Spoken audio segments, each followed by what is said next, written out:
দ্বিতীয় শ্রেণীর শিক্ষার্থীরা, তোমাদের প্রাথমিক গণিত বইয়ের পৃষ্ঠা 72 যোগ বিয়োগ সংক্রান্ত সমস্যা, এগুলো হলো আমাদের যোগ্যতা ভিত্তিক প্রশ্ন। একটু দেখো এই সমস্যাগুলো দেখো। আমরা এখন 15 নম্বর আমাদের বইতে আছে, একটু দেখো তোমাদেরকে আমি স্যারের বইটা দিচ্ছি। এই যে 15 নম্বর আমরা আম, আপেল, কমলা এই সমস্যাটা নিয়ে আমরা কাজগুলো করব, ঠিক আছে? একটু পড়ি। একটি ফলের দোকানের মূল্য তালিকা, এখানে মূল্য তালিকা দেওয়া আছে, ঠিক আছে? আচ্ছা, তারপর কি আছে? আমরা ফল, আম, আপেল, কমলা একটু দেখি আমরা। আম, আর কি আছে? আপেল, আর কি আছে বলো? কমলা, ঠিক আছে? তিনটে খুব দারুণ ফল নাকি, মজার ফল। আচ্ছা, আম হলো 100 টাকা। দেখো 1 কেজি আম হলো 100 টাকা, আর এটা হলো 220 টাকা, এটা হলো 160 টাকা। খেয়াল করো কথাটা, হ্যাঁ এগুলি। তাহলে আম প্রতি কেজি, প্রতি মানে 1 কেজি, 1 কেজি হলো 100 টাকা। আচ্ছা, আপেল 1 কেজি হলো 220 টাকা, কমলা 1 কেজি হলো 160 টাকা। ওকে, আমাকে কি কাজ করতে বলছে? ক, আমের মূল্যের চেয়ে আপেলের মূল্য কত টাকা বেশি? আমের মূল্যের চেয়ে আপেলের মূল্য কত টাকা বেশি? আম হলো 100 টাকা, আপেল হলো 220 টাকা, কার মূল্য বেশি? আপেলের মূল্য বেশি। এখন কত বেশি এটা আমরা কি করবো? আম আর আপেলের মূল্যের সাথে তুলনা করব, পার্থক্য করব। পার্থক্য করলে কি করতে হবে? বিয়োগ করতে হবে, ঠিক আছে? তা আমরা এখানে এখন আপেলের মূল্য, আপেলের মূল্য, হ্যাঁ প্রতি কেজি আপেলের মূল্য যাও 220 টাকা লিখলাম।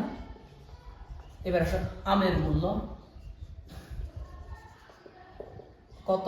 100 টাকা। আচ্ছা হ্যাঁ, আমরা এখানে লিখতে পারি 1 কেজি, এটা লিখলে আর সুন্দর হয়। হ্যাঁ 1 কেজি, এই যে 1 কেজি কমা দিন আপেলের মূল্য, আমের মূল্য, বিয়োগটা করে ফেলি। 0 থেকে 0কে বিয়োগ করে, 0 থেকে 0 গেলে 0, 2 থেকে 0 বিয়োগ করলে 2, 2 থেকে 1 গেলে 1, 120 টাকা। তাহলে আপেলের মূল্য বেশি, আপেলের মূল্য আমের তুলনায় বেশি। কেমন? আপেলের মূল্য বলছে কত বেশি? 120 টাকা বেশি। এই গেল আমাদের ক। কেমন? এবার আসো খতে আসো। খর কাজটাকে আমরা দেখি কি বলছে।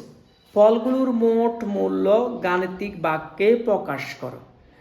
এই যে ফলগুলো 1 কেজি, এই যে হ্যাঁ প্রতি কেজি মূল্য, প্রতি কেজি আম 1 কেজি 100 টাকা, আপেল 220 টাকা, আর কমলা হলো 160 টাকা। এখন আমাদেরকে বলছে এগুলি মোট মূল্যটা গাণিতিক বাক্যে প্রকাশ করো। গাণিতিক বাক্যটা কি? মানে এই সংখ্যা যেগুলি আছে এগুলোকে আমরা বিভিন্ন ধরনের গাণিতিক যে প্রতীকগুলো আছে, প্রতীকগুলো ব্যবহার করে একটা গাণিতিক বাক্য এখন তো আমরা তৈরি করবো। আচ্ছা, এখন এদেরকে যদি আমরা এগুলি, ধরো একজন মানুষ, তুমি তিনটা ফল নিছো বাজারে গিয়ে, 1 কেজি 1 কেজি 1 কেজি নিছো। এখন তুমি যখন দামটা, মূল্যটা দিতে যাবে, তখন তুমি কি করবা? তুমি আমের মূল্য, আপেলের মূল্য, কমলার মূল্যকে কি করবা? একসাথ করবা। আর একসাথ করলে কি করতে হবে? যোগ করতে হবে না? তখন তুমি কি করবে? 100 যোগ 220 যোগ 160, এটাই তো নাকি? তাহলে আমরা খ নাম্বার কি লিখতে পারি? গাণিতিক বাক্য। হ্যাঁ, আমরা এখানে উপর দিকে একটু লিখলাম গাণিতিক বাক্যে প্রকাশ করতে বলছে। আমরা গাণিতিক বাক্যটা লিখি। আমরা যদি এখানে এটা করি, হ্যাঁ আমরা একটা বন্ধনী দিলাম, 100 যোগ 220, 100 কি? আম, 220টা কি? আপেল, আর আমাদের কমলার কত? 160। বাস, আমাদেরকে এতটুকুই বলছে, শুধু গাণিতিক বাক্যে প্রকাশ করো, মোট মূল্যকে গাণিতিক বাক্যে প্রকাশ করো। আমরা মোট মূল্যকে গাণিতিক বাক্যে প্রকাশ করছি। আচ্ছা, এবার ঘতে কি বলছে? ফলগুলোর মোট মূল্য কত টাকা? ফলগুলোর মোট মূল্য কত টাকা? মোট মূল্য করতে হলে কি করতে হবে? সবগুলোকে একসাথে করে যোগ করতে হবে। মানে এই যে কাজটা এখানে আমরা যোগ করে দিলে তো মোট মূল্যটা হয়ে যাবো নাকি? তাহলে আমরা এখানে কি লিখতে পারি? আমরা লিখতে পারি, আমরা এই কাজটাই আবার করবো, ঘতে আসি। তাহলে আমাদের বলো আপেলের মূল্য, আমের মূল্য, আপেলের মূল্য, কমলার মূল্য। আমরা যদি এটা না লিখি, আম না, আমরা এটা মোট, খেয়াল করে একটু, মোট মূল্য সমান সমান। এবার আসো আম কত?